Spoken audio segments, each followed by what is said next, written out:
السلام عليكم ورحمة الله وبركاته. إن الحمد لله نحمده ونستعينه ونستغفره ونعوذ بالله من شرور أنفسنا ومن سيئات أعمالنا. من يهده الله فلا مضل له ومن يضلل فلا هادي له، وأشهد أن لا إله إلا الله وحده لا شريك له، وأشهد أن محمدا عبده ورسوله صلى الله عليه وعلى آله وأصحابه والتابعين وتابع التابعين ومن تبعهم بإحسان إلى يوم الدين. يا أيها الذين آمنوا اتقوا الله حق تقاته ولا تموتن إلا وأنتم مسلمون. يا أيها الناس اتقوا ربكم الذي خلقكم من نفس واحدة وخلق منها زوجها وبث منهما رجالا كثيرا ونساء، واتقوا الله الذي تساءلون به والأرحام إن الله كان عليكم رقيبا. يا أيها الذين آمنوا اتقوا الله وقولوا قولا سديدا يصلح لكم أعمالكم ويغفر لكم ذنوبكم، ومن يطع الله ورسوله فقد فاز فوزا عظيما. أما بعد، فإن خير الحديث كتاب الله، وخير الهدي هدي محمد صلى الله عليه وعلى آله وسلم، وشر الأمور محدثاتها، فإن كل محدثة بدعة وكل بدعة ضلالة وكل ضلالة في النار. Ikhwani fi din, a'azzakumullah, kaum muslimin rahimani wa rahimakumullah. Ayat berikutnya dari surat Al-Baqarah, yaitu 254 atau yang ke-254. Allah berfirman, ya ayyuhalladzina amanu anfiqu mimma razaqnakum min qabli an ya'tiya yawman la bay'un fihi wala khullah wala syafa'ah wal kafiruna humudz zalimun. Wahai orang-orang yang beriman, berinfaklah sebelum datang kepada kalian hari yang tidak ada padanya jual beli, tidak ada kawan setia, enggak ada syafaat. Dan orang-orang kafir adalah orang-orang yang zalim. Berkata Syekh Sa'di rahimahullah, wa hadza min lutfillahi bi'ibadihi an amarahum bitaqdimi syai'in mimma razaqahumullah. Ini dari kelembutan Allah Subhanahu wa taala terhadap hamba-hambanya, kasih sayang Allah terhadap hamba-hambanya, di mana Allah perintahkan mereka untuk mengeluarkan sesuatu dari apa yang Allah rezekikan pada mereka. Min sadaqatin wajibatin wa mustahabbah. Yang dimaksud dengan infak di sini, anfiqu mimma razaqnakum, infakkanlah dari rizki yang aku berikan pada kalian. Maknanya mencakup dua perkara. Bisa sedekah yang wajibah, bisa sedekah yang mustahabbah. Yang wajib adalah yang zakat, adalah perkara yang wajib. Apakah sedekah zakat yang wajib dalam bentuk harta benda? Setiap orang yang memiliki harta sudah mencapai nisabnya dan sudah lewat 1 haul, maka dia harus mengeluarkan 2,5% dari hartanya, emas atau peraknya, atau pengganti dari emas dan perak, yaitu uang. Kalau nilainya sudah di atas nisab. Di antara para ulama menyatakan 98 gram emas nilainya, dan sudah lewat 1 haul, 12 bulan, maka dia terkena kewajiban, wajib mengeluarkan 2,5%. Adapun yang mustahabbah adalah semua yang dikeluarkan karena Allah, untuk Allah, sesuai dengan apa yang Allah perintahkan, maka itu infak. liyakuna lahum dakhran wa ajran muwaffaran fi yawmin yahtaju fihi al-'amilun ila mithqali dzarratin minal khair. Karena kasih sayang Allah perintahkan di awal pertama, masih di dunia, sudah diingatkan, bersedekahlah.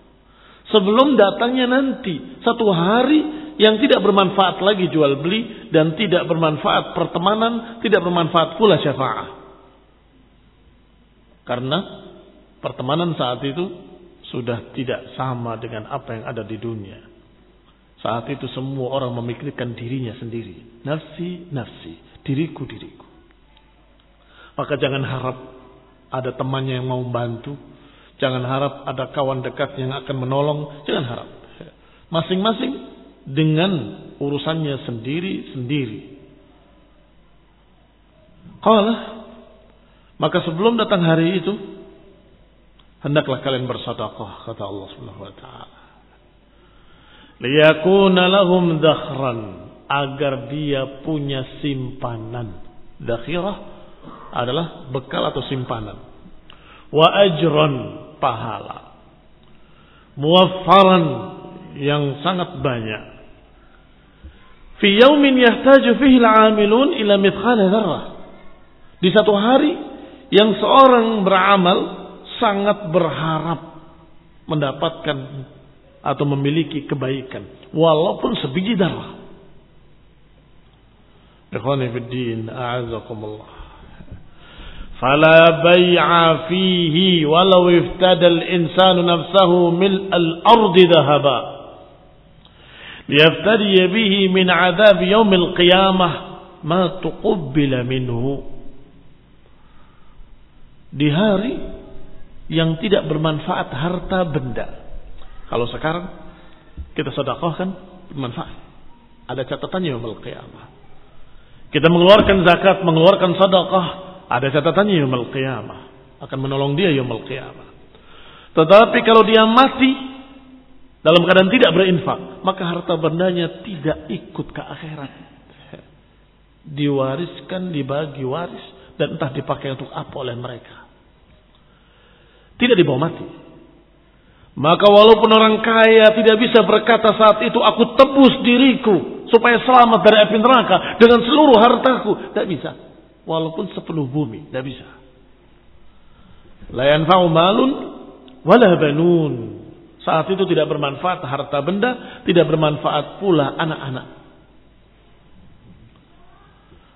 Walau iftadal insan nafsahu bimil al-ard. Walaupun seseorang menebus dirinya dengan harta sepenuh bumi emas. Mil'il ardi dhahaba. Liyaftadiya bihi min azabi yaumil qiyamah. Untuk menebus dirinya dari azab Allah yaumil qiyamah. Ma tuqubila minhu. Tidak akan diterima. Walam yanfa'hu khalilun wala sadiq. Juga harapan kedua. Ada teman baik. Tenang aja, saya punya orang soleh dekat dengan saya. Tak bisa. Lam yanfa'hu khalilun wala sadiqun. Tidak bermanfaat pula khalil, teman dekat. Sadiq, kawan. Wala biwijahatin wala bisyafa'ah. Tidak bisa memberikan bantuan. Tidak dengan syafaat, tidak pula dengan bantuan ucapannya atau dengan bantuan pembelaannya, tidak bisa. Termasuk anak-anak, nggak akan bisa membantunya. Termasuk suami terhadap istrinya, istri terhadap suaminya, semuanya terputus ketika itu. Likulli imri'in yawma idzin sya'nun yughnih. Allah sudah gambarkan. Yauma yafirrul mar'u min akhihi wa ummihi wa abihi wa sahibatihi wa banihi. Hari itu manusia lari. Yafirru min akhihi, dari saudaranya, enggak peduli dengan saudaranya. Wa ummihi wa abihi, enggak peduli dengan bapaknya dan ibunya. Wa sahibatihi wa banihi, atau istrinya dan anak-anaknya. Yafirru minhum. Lari dia. Diriku, aku nggak ngurus. Baru kedahsyatan musibah tsunami di Aceh. Wallahi diceritakan oleh beberapa kawan kita. Demi Allah ya Ustaz, saya waktu itu gak mikir anak, gak mikir istri. Terus terang saja. Ini baru dunia. Lari sendiri dia. Setelah dia selamat baru mikir istriku, anakku. Yauma'idzin sya'nun yughni. Saat itu masing-masing memikir dirinya. Itu baru kedahsyatan bencana tsunami. Bagaimana kedahsyatan yaumul qiyamah? Yaumul hisab. Ketika mereka menghadap pada Allah Subhanahu wa taala, ketika mereka di mahsyar, sangat dahsyat. Dan Allah gambarkan, yauma yafirrul mar'u min akhihi wa ummihi wa abihi wa sahibatihi wa banihi. Hari ketika seorang lari dari saudaranya, lari dari ibu dan bapaknya, lari dari istrinya, lari dari anaknya, lari dari semua manusia, apalagi kawan. Ibunya saja dia enggak peduli, anaknya dia enggak peduli, istrinya dia enggak peduli. Harapan harta bisa menolong, Allah katakan la yanfa' malun. Harapan anaknya Allah lanjutkan wala banun, tidak pula anak-anaknya. La yanfa'u khalilun wala sadiqun wal biwujah wala bisyafa'ah wa huwa al-yawm alladhi fihi yukhsarul mubtilun. Hari itu adalah hari di mana orang-orang ahlul batil pasti akan merugi dan pasti akan menyesal. Wa yaslul khizyi 'ala adh-dhalimin, dan pasti akan terjadi kehinaan, kerendahan bagi orang-orang yang zalim. Menyesal mereka, merasa kecil, merasa enggak punya apa-apa. Aku enggak punya amalan apapun yang bisa aku andalkan. Salatnya enggak ada nilainya. Qamu ila shalah qamu kusala. Salat yang malas, enggak ada isinya. Mengandalkan sedekah enggak pernah sedekah. Mengandalkan puasa dia tidak berpuasa. Mengandalkan apa dia? Orang-orang zalim ini. Harta tidak bermanfaat. Saudara enggak ada ketika itu saling tolong menolong. Masing-masing mementingkan dirinya sendiri. Wahumul ladina wada'u syai' fi ghairi mawdi'ihi. Siapa orang yang zalim? Yang Allah sebutkan dalam ayat ini, wal kafiruna humudz zalimun. Orang-orang kafir itu orang-orang zalim. Apa makna zalim? Humul ladina wada'u syai' fi ghairi mawdi'ihi. Orang-orang zalim adalah orang-orang yang meletakkan sesuatu tidak pada tempatnya. Fatarakul wajib min haqqillah. Meninggalkan kewajiban-kewajiban yang merupakan hak Allah, itu zalim. Meninggalkan kewajiban-kewajiban yang merupakan hak ibadihi, hak para hamba, itu juga zalim. Wa ta'dul halal lil haram. Melampaui batas halal kepada yang haram, itu juga zalim.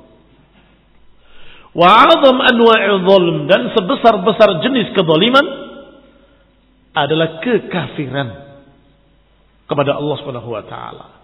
Karena dia meletakkan sesuatu tidak pada tempatnya, yaitu wad'ul ibadah allati yata'ayyan an takuna lillahi fayusrifuha al-kafir ila makhluqin mithlih. Karena orang yang zalim berbuat kesyirikan, meletakkan ibadah bukan pada tempatnya. Allati yata'ayyan an takuna lillah, yang seharusnya sudah jelas untuk Allah. Fayusrifuha al-kafir ila makhluqin misli. Ternyata si kafir ini memberikannya, meletakkan ibadah tadi kepada makhluqin misli, kepada makhluk sejenis dia sendiri. Oleh karena itu orang kafir yang paling zalim. Allah katakan wal kafiruna humudz zalimun. Yang namanya hak Allah harus diberikan pada Allah Ta'ala, yaitu beribadah kepadanya dengan tidak menyekutukannya dengan sesuatu apapun. Hak Rasul untuk diikuti, ittiba kepadanya dengan tidak merubah, tidak mengganti, tidak menambah. Itu hak Rasul. yang harus kita penuhi, harus kita muliakan, kita tinggikan. Itu juga hak Rasulullah SAW. Maka kalau dia mencercanya, menjatuhkannya, atau merendahkan Rasulullah, berarti dia zalim. Atau beribadah pada selain Allah, berarti dia zalim. Demikian pula yang halal, silahkan ambil, makanlah dan minumlah, silahkan. Khudhu zinatakum inda kulli masjid, silahkan. Yang haram jangan. Ini makna haram. Jangan kalian ambil, ini tidak boleh. Jangan kalian makan. Maka siapa yang mengerjakan perkara yang haram, mengambil yang haram, berarti dia zalim, tidak meletakkan pada tempatnya. Ini yang halal. Allah SWT berikan yang halal buat kalian. Justru yang halal ditinggalkan, dia ambil yang haram. Ada zalim, ini juga zalim. Fa ayyuha a'zam? Mana yang paling besar di antara kezaliman-kezaliman ini? Yang paling besar adalah meletakkan ibadah kepada selain Allah. Yang paling besar dari kezaliman adalah memberikan ibadah yang merupakan hak Allah kepada selain Allah SWT. Dan hukumnya kafir. Berarti orang kafir adalah orang yang paling zalim karena dia meletakkan ibadah pada selain Allah Subhanahu wa taala. Ikhwan ibn a'azakumullah. Maka sebaik-baik orang kafir adalah tetap orang jelek. Tapi dia baik, membantu tetangga, membantu orang miskin, menolong. Iya, tetapi dia tidak memberikan yang lebih penting, lebih tinggi, lebih utama dari itu, yaitu ibadah kepada Allah Subhanahu wa taala. Maka dia orang yang zalim, sezalim-zalimnya. Dia memberikan hak manusia, tetapi tidak memberikan hak Allah Subhanahu wa taala. Ini akhwanakumullah, jangan lupa. Jangan sampai kita tertipu dengan dohirnya orang-orang tersebut. Kayaknya orang yang paling baik sedunia, padahal dia orang yang paling zalim karena dia kafir. Menghinakan Allah, merendahkan, mengatakan Allah punya anak, mengatakan Allah punya istri, mengatakan Allah berbuat sesuatu yang tidak layak baginya. Astagfirullah, astagfirullah. Maha suci Allah dari apa yang mereka ucapkan. Ikhwani fillah a'azakumullah. Allah Subhanahu wa taala menyatakan kama qala ta'ala, sebagaimana Allah juga berfirman, innasyirka la zulmun 'azim. Sesungguhnya kesyirikan itu adalah kezaliman yang sangat besar. Wa qala ta'ala, kemudian Allah berfirman, Allahu la ilaha illa huwal hayyul qayyum, la ta'khudhuhu sinatun wa la nawm, lahu ma fis samawati wa ma fil ard. من ذا الذي يشفع عنده إلا بإذنه يعلم ما بين أيديهم وما خلفهم ولا يحيطون بشيء من علمه إلا بما شاء وسع كرسيه السماوات والأرض ولا يؤوده حفظهما وهو العلي العظيم. Ayat yang a'zamu ayah, ayat yang dijuluki dengan a'zamu ayatin fi kitabillah, ayat yang paling agung dalam Al-Quran adalah ayat kursi. Ayat ini yang akan kita bahas. Berkata Syekh Sa'di rahimahullah, hadhihi al-ayah al-karimah a'zamu ayatil Qur'an. Ayat ini merupakan seagung-agung ayat dalam Al-Quran. Wa afdaluha wa ajalluha, yang paling afdalnya, yang paling tingginya, yang paling mulianya. Wa dzalika limashtamalat alaihi minal umur al-'azimah. Yang demikian karena apa yang terkandung di dalamnya dari perkara-perkara yang besar, wasifatil karimah, dan sifat-sifat Allah yang mulia. Kata para ulama, inna syarafal ilm, sesungguhnya keutamaan ilmu berkait dengan syarafil ma'lum. Ilmu itu keutamaannya berbeda-beda, tergantung apa yang dipelajari. Kalau dipelajarinya perkara yang mulia, maka ilmu itu ilmu yang mulia. Kalau dipelajarinya perkara yang remeh, kecil, rendah, ya ilmu itu ilmu yang rendah. Saya punya ilmu, mau tak ajari kamu, sini. Oh, saya mau. Caranya mengikat karet gelang. Ya, rendah sekali itu ilmu itu. Untuk apa? Kami nggak membutuhkannya. Tetapi ketika agak tinggi sedikit, maka ilmu tadi semakin berharga, semakin mulia. Maka dikatakan inna syarafal ilm bi syarafil ma'lum. Keutamaan ilmu itu tergantung dengan keutamaan yang dibahas. Berarti yang paling tinggi ilmu apa? Ilmu tentang Allah Subhanahu wa taala dan sifat-sifatnya. Karena yang dibahas yang maha mulia. Yang dipelajari adalah sifat-sifat Allah yang maha agung. Oleh karena itulah ayat ini menjadi ayat yang paling mulia karena yang dibahas di dalamnya tentang Allah dan sifat-sifat Allah Subhanahu wa taala.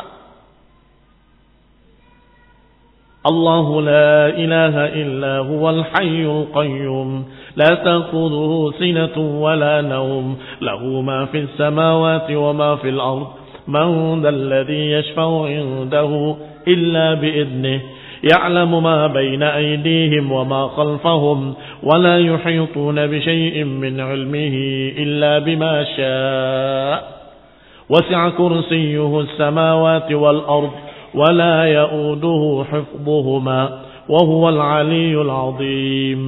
Ada perintah-perintah di dalamnya? Ada larangan-larangan di dalamnya? Tak ada. Ada fiqh? Bagaimana cara salat, bagaimana cara puasa? Tak ada. Tapi dikatakan a'zamu ayatin fi kitabillah.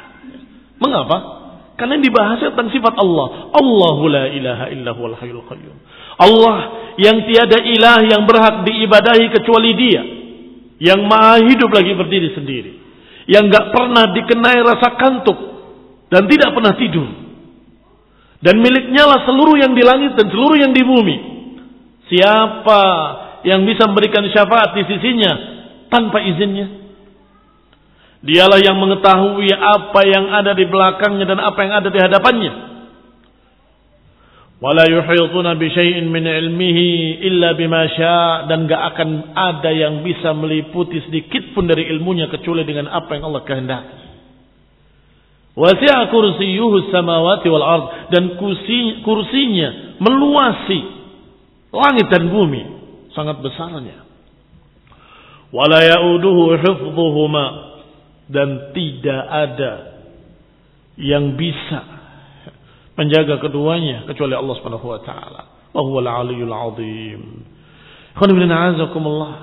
Kursi itu disebutkan dalam riwayat yang sahih maudhi'u rijlihi. Kursi ini adalah tempat kakinya Allah Subhanahu wa taala, dan kaki Allah tidak sama dengan makhluknya. Baru maudhi' qadamihi Subhanahu wa ta'ala, maudhi' qadamihi, luas seluas langit dan bumi. Jangan bertanya tentang bagaimana besarnya Allah Subhanahu wa ta'ala. Allahu akbar. Allahu akbar. Allah maha besar. Allah maha besar. Kursinya saja sudah wasi'as samawat wal ard. Seluas langit dan bumi, bukan seluas satu langit, seluas langit dan bumi seluruhnya. Itu kursinya. Arasy-nya lebih besar. Akhwan min a'azakumullah, kaum muslimin rahimani wa rahimakumullah. Dikatakan, disebutkan di sini oleh Syekh Sa'di rahimahullah bahwa ayat ini ayat yang agung karena yang dibahas di dalamnya tentang sifat-sifat Allah yang maha agung. Falihadza kathratil ahadits fit targhib fi qira'atiha wa ja'alaha wardan aw wirdan lil insani fi awqatihi sabahan wa masaa'a. Oleh karena itu sangat banyak hadis-hadis yang menganjurkan untuk menghafal ayat ini dan membacanya sebagai zikir, sebagai wirid. Qira'atiha wa ja'alaha wirdan lil insan. Disuruh untuk dibaca pagi dan sore sebagai wirid. Siapa yang membaca ayat kursi di pagi hari, dia akan dilindungi oleh Allah dari syaitan sampai sore hari. Siapa yang membaca di sore hari akan terlindungi sampai pagi hari. Dan siapa yang ketika berbaring di pembaringannya mengucapkan dan membaca ayat kursi, maka dia akan dilindungi sampai pagi hari. Dan masih banyak lagi keutamaan ayat kursi. Wa 'inda naumihi, ketika pagi, ketika sore, wa 'inda naum, dan ketika tidur. Wa adbari salawat, bahkan dianjurkan pula setelah salat. Setelah zikir yang diajarkan, dibaca ayat kursi. Setelah salat al-maktubat. Fa akhbara ta'ala 'an nafsihi al-karimah. Di dalam ayat ini Allah kabarkan tentang dirinya yang maha mulia. La ilaha illahu.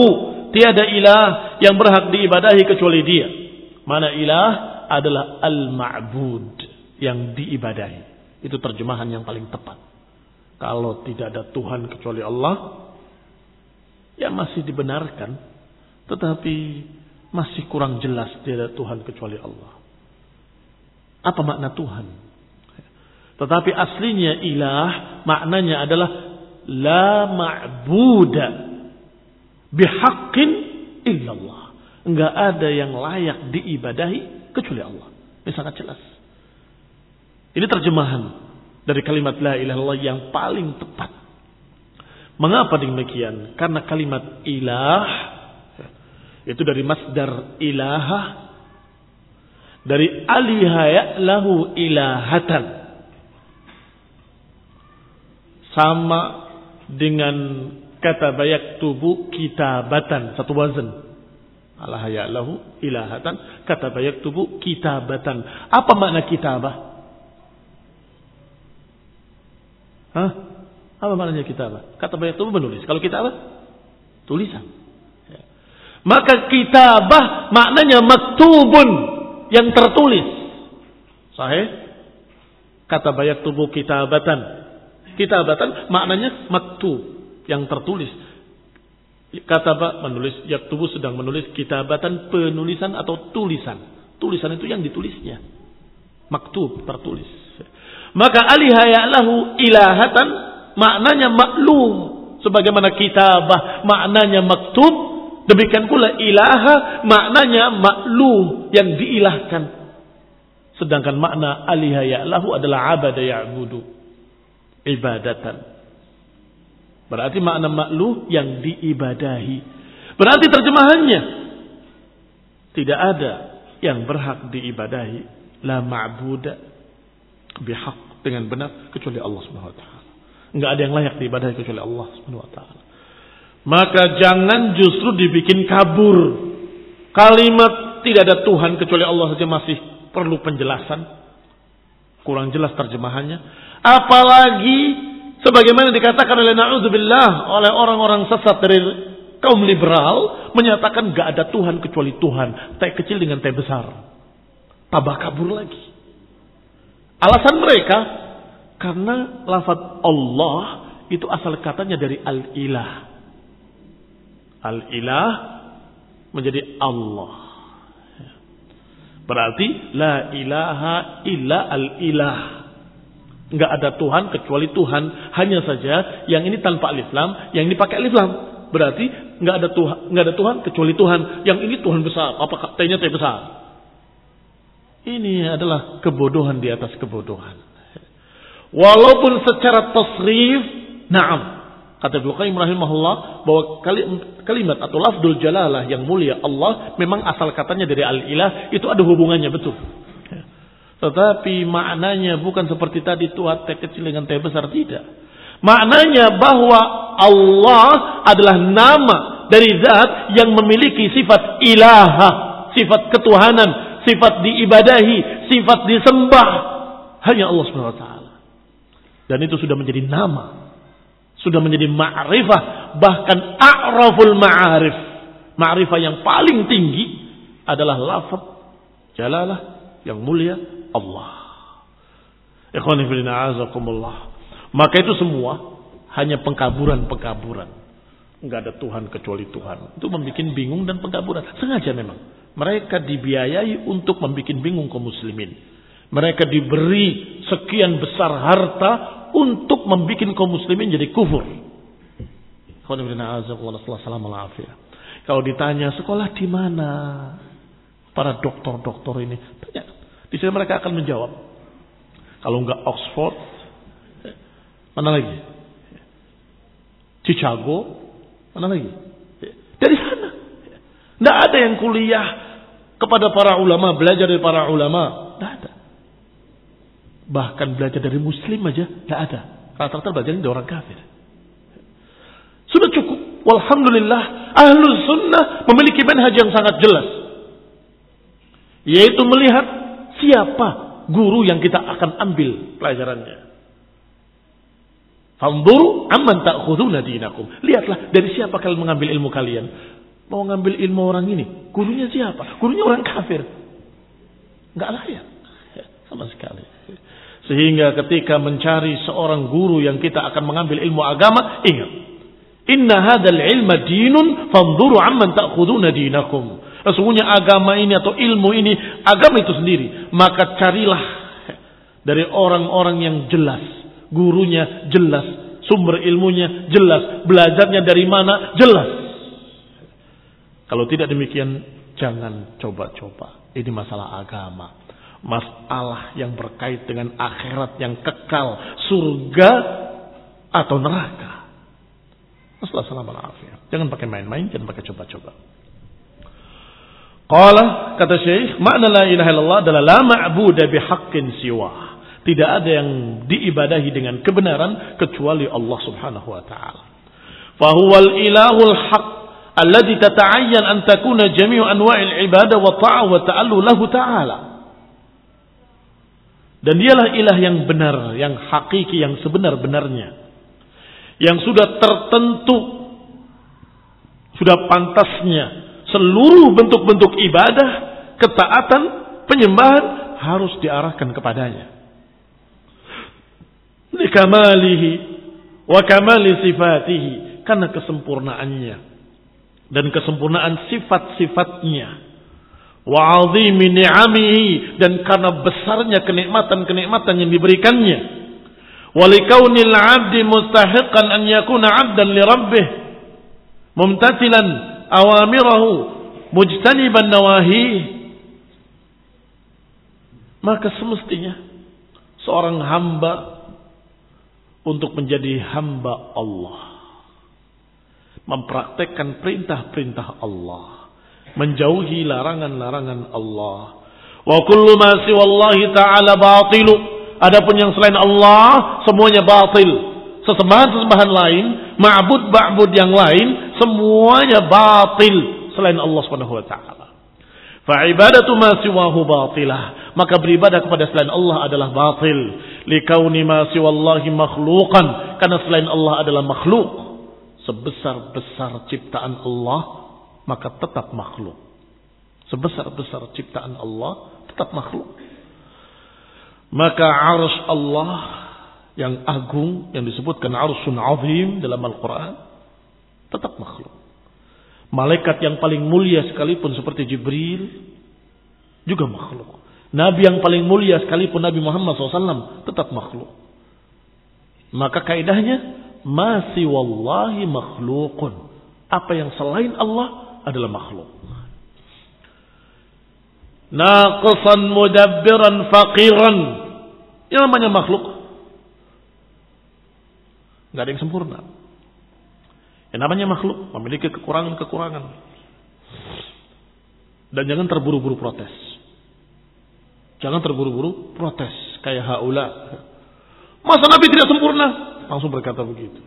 Masa Nabi tidak sempurna? Sebentar, sabar. Jangan keburu emosi. Maknanya tidak sempurna, tidak seperti Allah Subhanahu wa taala kesempurnaannya. Allah tidak mati, sedangkan para anbiya mati. Malaikat juga mati. Bahkan malaikat pencabut nyawa akan mencabut nyawanya sendiri di akhirnya. Diperintahkan oleh Allah Subhanahu wa taala. Itu maksudnya. Jangan kemudian berkata dengan marah, dasar Wahabi, Rasulullah dikatakan tidak sempurna. Ikhwan fillah a'azakumullah. Sesempurna-sempurna makhluk adalah Rasulullah SAW. Tetapi ketika kita berbicara tentang apakah ada yang sempurna seperti Allah, tidak ada. Semua makhluk memiliki kekurangan. Sesuci-sucinya manusia, tetap dia makan, minum, buang air besar, buang air kecil. Itu semua kekurangan. Artinya tidak seperti yang maha suci. Tidak ada sama sekali kekurangan itu. Termasuk kekurangan adalah tidur dan ngantuk. Allah katakan tentang dirinya, la ta'khudhuhu sinatun wala naum. Apa ada para anbiya yang tidak tidur, tidak ngantuk? Yang mereka kan manusia. Makanya itu dimaksud. Itu yang sedang dibahas. Alaihi wassalatu wassalam. Artinya mereka makhluk-makhluk yang mulia. Para anbiya adalah orang-orang yang dimuliakan, orang-orang pilihan, orang-orang istimewa, sesempurna-sempurna makhluk adalah mereka. Tetapi untuk dikatakan Tuhan, tidak. Karena mereka punya kekurangan-kekurangan yang sifatnya manusiawi. Makhluki. Artinya sifat makhluk. Allah SWT tidak punya kekurangan itu. Allah sebutkan satu persatu. Pertama Allah katakan Hayyul Qayyum, Maha hidup. Yang lain akan ada matinya. Baik. La ta'khudhuhu sinatun wala naum, tidak ngantuk dan tidak tidur. Sedangkan yang lain ada ngantuk, ada tidur. Lahu ma fis samawati wa ma fil ard, memiliki seluruh yang di langit dan di bumi. Siapa makhluk yang memilikinya? Tidak ada kecuali Allah SWT. Ila akhirih. Maka dikatakan di sini makhluqan naqisan mudabbiran faqiran. Makhluk yang memiliki kekurangan manusiawi, mudabbiran atau mudabbaran, diatur oleh Allah, ditakdirkan oleh Allah, faqiran, membutuhkan Allah Subhanahu wa taala min jami'il wujuh, dari segala sisinya. Falam yastahiq syai'an min anwa'il ibadah, maka mereka tidak pantas sedikit pun untuk disembah. Nabiun mursal wa malakun muqarrab tidak pantas disembah karena tidak memiliki kesempurnaan seperti Allah Subhanahu wa taala, tidak. Maka semua ibadah berikan pada Allah taala, termasuk doa, karena itu adalah intinya ibadah. Ad-du'a'u huwal ibadah. Doa itu adalah ibadah. Maka berdoalah kepada Allah, jangan berdoa kepada nabi. Doalah kepada Allah, jangan berdoa pada malaikat. Berdoalah kepada Allah, jangan berdoa pada makhluk manapun. Kepada Allah saja. Al-Hayyul Qayyum, yang maha hidup lagi maha berdiri sendiri, tidak membutuhkan siapapun. Hadanil ismanil karimani yadullani ala sairil asma'il husna. Dua nama yang mulia ini menunjukkan segala sifat-sifat dan nama-nama yang baik lainnya, mencakup seluruh nama-nama yang lain. Mungkin kita perlu mendefinisikan apa makna hidup. Ini orang mati, ini orang hidup. Apa bedanya? Supaya tahu makna hidup saja, ini kita nggak bicara tentang penyamaan. Apa bedanya? Kalau yang mati tidak melihat, tidak mendengar, tidak bergerak, tidak berperasaan, tidak tahu, tidak punya ilmu, tidak punya, iya kan? Sedangkan yang hidup dia bisa melihat, bisa berbicara, bisa mendengar, ada ilmu, bisa tahu ini, bisa tahu itu. Maka barakallahu fiikum, dari makna hidup tercakup di dalamnya mendengar, melihat, berbicara, mengetahui, peka dan lain-lainnya. Maka barakallahu fiikum, walillahil matsalul a'la. Bagi Allah permisalan yang lebih tinggi, lebih sempurna. Kalau Allah dikatakan maha hidup, maka tentunya maha mendengar dengan pendengaran yang tidak terbatas, maha melihat dengan penglihatan yang tidak terbatas, maha mengetahui dengan ilmu yang tidak terbatas, maha sekian sifat-sifat yang lain terkandung dalam makna hidup. Masya Allah. Syekh Sa'di rahimahullah menyatakan bahwa dalam sifat hidup itu terkandung dalamnya sifat-sifat lainnya. Karena kalau tidak mendengar, tidak melihat, tidak berbicara, tidak punya ilmu, tidak tahu, itu namanya mati. Nggak hidup. Namanya hidup itu tahu. Yang namanya hidup bisa mendengar. Yang namanya hidup dia dalam keadaan punya iradah, punya kehendak. Masya Allah. Semua sifat-sifat itu menunjukkan Al-Hayy Al-Qayyum. Maka itulah sebabnya mengapa disebutkan oleh Allah langsung setelah la ilaha illahu. Allahu la ilaha illahu Al-Hayyul Qayyum. Kasihan mereka-mereka, orang-orang yang sesat dan bodoh, yang menyatakan Allah tidak punya sifat, Allah tidak mendengar tetapi tidak tuli, Allah tidak melihat tetapi tidak buta, Allah tidak, semua dikatakan dengan tidak. Berarti tidak hayyun dong. Berarti Tuhan yang kamu anggap itu tidak hidup. Itu bukan Tuhan kami. Tuhannya kaum muslimin Hayyul Qayyum, maha hidup. Makna maha hidup, mendengar, mengetahui, melihat, berbuat, berkehendak, menginginkan. Sekian sifat-sifat ini terkandung dalam makna hayyun. Allah taufiq wal afiyah. Hidayah wa rahmah.